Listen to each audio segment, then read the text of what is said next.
à la rencontre d'un médecin généraliste. Un temps maussade, des personnes qui se couvrent qui avec un pull vert, qui avec un châle, ce décor devenu quasi quotidien depuis le mois de juin démontre la présence de la saison sèche. Celle-ci installée amène son corollaire de maladies dont la plus fréquente est la grippe. Cette maladie virale bat son plein depuis le mois de juin avec changement climatique. Pendant la saison sèche, il y a dans la nature les grains de pollen et ces grains de pollen entraînent il y a des personnes qui sont allergiques à ces grains de pollen qui sont dans l'air et aussi la poussière dans le lieu où l'environnement n'est pas bon. Cela étant, il sied de se prémunir contre cette maladie. Et l'un des moyens les plus sûrs est de se couvrir entièrement ou encore prendre un bain chaud, comme le souligne le docteur José Chilumbaï. On s'adapte à la saison en cherchant quand même des habits qui peuvent nous protéger contre le froid, surtout chez les enfants. Et j'insiste, les enfants et les hommes adultes et les hommes de troisième âge. Et avoir aussi l'habitude de prendre aussi un bain chaud pour essayer un peu d'échauffer aussi l'organisme. Et aussi en cas de problème, voir le médecin. Dans l'entretemps, la saison sèche suit son cours imposant un changement d'habitude et de mode de vie. Le plus important est de suivre à la lettre les recommandations des médecins.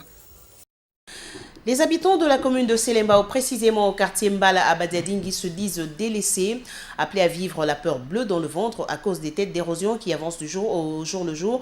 Ils doivent à présent faire face à l'état de la route de Matadi, dont les travaux d'élargissement prennent beaucoup de temps et beaucoup s'inquiètent que les caniveaux non achevés par la firme qui exécute les travaux ne deviennent des décharges publiques. Je vous propose de suivre ce dossier de Mariam Boya et Jean Loumossi.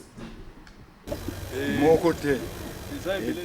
Les travaux de réhabilitation de la route Matadi à son tronçon allant de la Cité Verte au rond-point UPN avancent à pas de tortue, accuse la population du quartier Mbala à Badiadingui dans la commune de Selembao. Ces habitants qui vivent depuis longtemps dans la peur de voir un jour leur maison partir à cause des érosions se disent abandonnés à leur triste sort par le pouvoir public.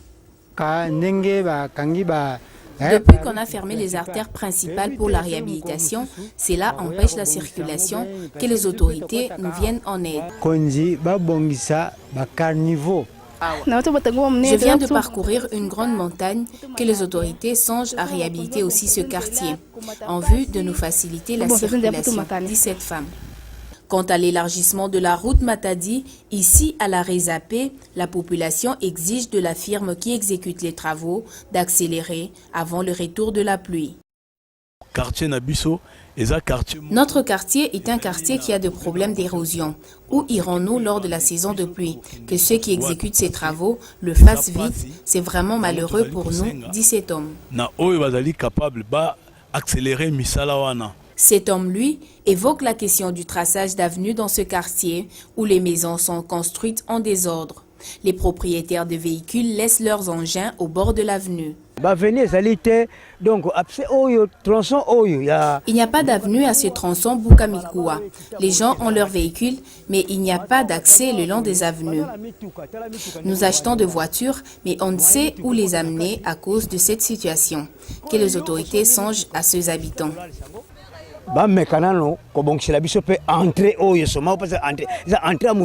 Pourtant, lors de la visite de cette partie de la ville en avril dernier, le ministre en charge des infrastructures, Fridolin Kaswechi, avait reçu des assurances auprès du maître d'ouvrage que les travaux prendraient fin au mois d'août. Mais sur le terrain, la réalité est tout autre. Et Maria Boya revient pour nous lire la presse parue ce matin dans la capitale. Processus électoral, la CENI face au préalable, titre Les potentiels. Le confrère note que la Commission électorale nationale indépendante a mis en place un cadre de concertation avec les institutions politico-administratives. Le go a été donné le lundi 7 juillet. Il s'est agi de relever des enjeux et de défis électoraux ainsi que les exigences de la feuille de route électorale mise en place par la CENI. Cette initiative aiderait les uns et les autres à voir beaucoup plus clair sur certaines zones d'ombre qui persistent sur la crédibilité du processus électoral amorcé depuis 2006, concluent les graphiques. Pour sa part, le Phare écrit en manchette, la CENI accuse encore le gouvernement. Le quotidien renseigne que ce n'est pas pour la première fois que la CENI renvoie la balle dans les camps du gouvernement ou de l'Assemblée nationale au sujet de l'exécution du calendrier électoral. Aussi, de nombreux observateurs estiment que cette dernière devrait rester strictement dans un rôle de pouvoir organisateur des élections et cesser de donner l'impression de douter de la bonne foi de l'exécutif national. L'Avenir, qui relaie la même information, note que Kinshasa soutient à 100% le calendrier électoral. Le graphique proche du pouvoir estime que la CENI devrait adopter une méthode de communication adaptée à la masse électorale. L'exécutif provincial de Kinshasa a manifesté sa volonté de soutenir à 100% et d'accompagner la CENI dans la vulgarisation du calendrier des élections urbaines, municipales et locales. Au journal de conclure que l'organisation de ces élections non seulement complétera le processus électoral, mais aussi mettra fin à la crise de légitimité au niveau des entités territoriales de base.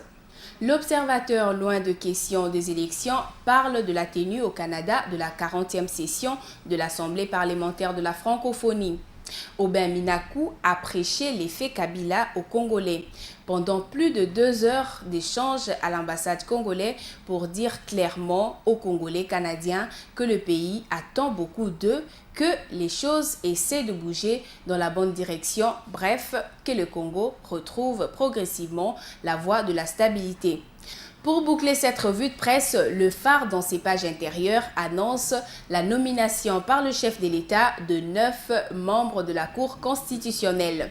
Il s'agit du professeur Jean-Louis Essambo, le professeur Emmanuel Luzolo Bambi, Benoît Luamba Bindu, Kalonda Yvan, pour ne citer que ceux-là.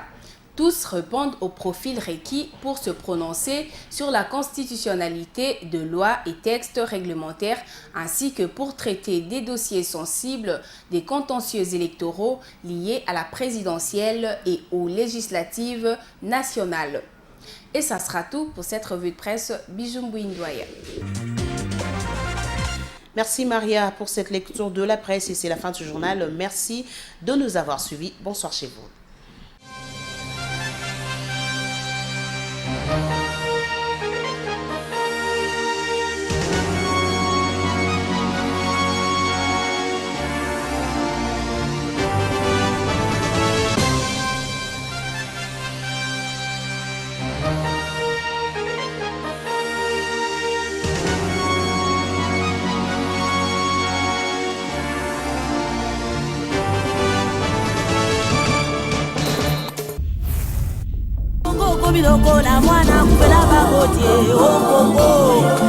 Les complots étaient déjà faits, les plans étaient déjà établis.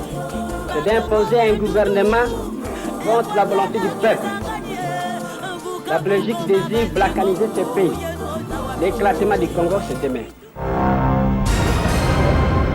Nous devons marcher à fond, même conclure des accords avec le diable pour refaire l'unité du Congo. Rien à faire. Et le Congo restera un et indivisible. Puis de complot visant sa déstabilisation et sa balkanisation. La République démocratique du Congo demeure unie dans ses frontières de 1960.